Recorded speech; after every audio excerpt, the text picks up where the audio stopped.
तमिलनाडु प्रकरण से विवादों में घिरने के बाद गिरफ्तार हुए बिहार के चर्चित यूट्यूबर मनीष कश्यप की मुश्किलें कम होने का नाम नहीं ले रही है।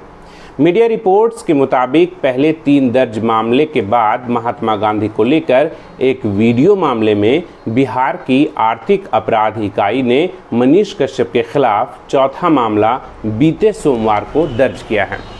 बता दें कि दिल्ली के एक सामाजिक कार्यकर्ता निशांत वर्मा पटना पहुंचकर आर्थिक अपराध शाखा में मनीष कश्यप, रवि पुरी और अमित सिंह के खिलाफ लिखित आवेदन दिया था, जिसके आधार पर आर्थिक अपराध इकाई थाना पटना के थाना अध्यक्ष श्याम बिहारी रंजन ने मामला दर्ज किया है। दरअसल यह मामला उस वीडियो को लेकर था जिसमें महात्मा गांधी पर आपत्तिजनक टिप्पणी की गई थी। इधर मीडिया रिपोर्टों की माने तो मदुरई कोर्ट ने 19 अप्रैल तक मनीष कश्यप को न्यायिक हिरासत में भेज दिया है। वहीं तमिलनाडु पुलिस ने मनीष कश्यप पर एनएसए के तहत मामला दर्ज किया है। अब सवाल उठता है कि एनएसए है क्या?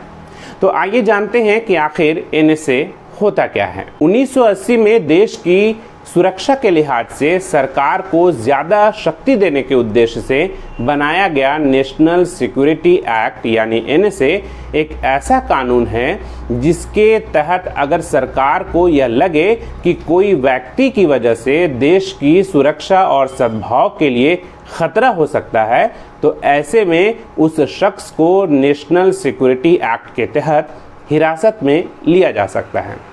दरअसल यह एक प्रिवेंटिव कानून है जिसका अर्थ ही होता है कि घटना से पहले किसी संदिग्ध को गिरफ्तार किया जा सकता है। इसका प्रयोग पुलिस कमिश्नर, डीएम और राज्य सरकार कर सकती है। इस तरह के कानून की अगर हम इतिहास की बात करें तो 1981 ईस्वी में अंग्रेज़ों ने बंगाल रेगुलेशन 3 नाम का एक्ट बनाया था, जिसमें शक के आधार पर किसी भी व्यक्ति को गिरफ्तार किया जा सकता था।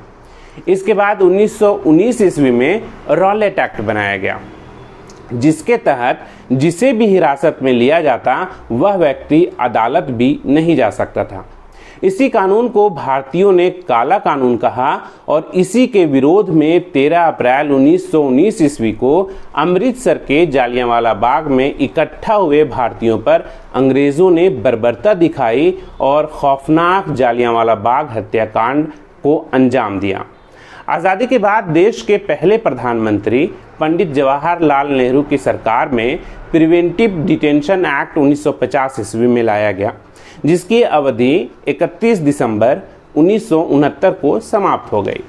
इसके बाद 1971 में देश की प्रधानमंत्री इंदिरा गांधी थी। उस वक्त maintenance of internal security act यानी मीसा आया, जिसके बारे में कहा जाता है कि इमरजेंसी के दरमियान राजनीतिक विरोधियों के खिलाफ धड़ल्ले से इस कानून का प्रयोग किया गया। 1977 में बनी जनता पार्टी की सरकार ने इस कानून को समाप्त कर दिया था, लेकिन जब 1980 ईस्वी में एक बार फिर इंदिरा गांधी देश की प्रधानमंत्री बनी तब 23 सितंबर 1980 को उन्हीं की सरकार में राष्ट्रीय सुरक्षा कानून यानी एनएसए संसद से पास हुआ और 27 दिसंबर 1980 से कानून बनते ही यह देश भर में प्रभावी हो गया, जो अब तक चल रहा है। Subscribe now and press the bell icon, never miss an update.